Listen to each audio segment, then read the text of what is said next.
नमस्कार मित्रांनो, आज मी तुम्हाला श्रावण महिन्यातील एक खास व्रत कथा सांगणार आहे. ही आहे अजा एकादशी कथा. एकदा धर्मराज युधिष्ठिर यांनी श्रीकृष्णाला विचारले, हे कृष्णा, कृपया आम्हाला अजा एकादशीचे महात्म्य सांगा. श्रीकृष्ण प्रेमाने म्हणाले, हे धर्मराजा, ही एकादशी फार पवित्र आहे. हिचे पालन केल्याने मनुष्याचे सर्व पाप नष्ट होतात. या व्रताची गोष्ट मी तुला सांगतो. प्राचीन काळ एक राजा होता. त्याचे नाव होते हरिश्चंद्र. तो अतिशय सत्यव्रती, धर्मप्रिय आणि प्रजाजनाचा लाडका राजा होता. पण एकदा त्यांच्यावर फार मोठं संकट आलं.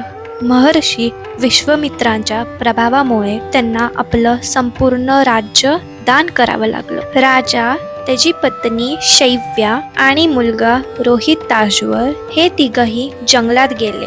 तेथे त्यांना उपजीविकेसाठी फार कष्ट घ्यावे लागले. हरिश्चंद्राला तर स्मशानभूमीत काम करावं लागलं. एक दिवस योगायोगाने आली होती अजा एकादशी. त्या दिवशी हरिश्चंद्राने उपवास केला आणि रात्री जागरणही केलं. त्याच्या या व्रतामुळे त्याची सर्व पाप नष्ट झाली. देवता प्रसन्न झाली आणि हरिश्चंद्राला पुन्हा पूर्वीप्रमाणे राज्य, पत्नी आणि पुत्र मिळाले. हीच आहे अजा एकादशीची पवित्र कथा. ह्या कथेची शिकवण अशी आहे, संकट कितीही मोठी आली तरी सत्य आणि संयम यांचा त्याग करू नये. अजा एकादशीचे व्रत केल्याने पाप नष्ट होतात आणि जीवनात सुख शांती मिळते. धन्यवाद आणि तुम्हा सर्वांना अजा एकादशीच्या हार्दिक शुभेच्छा.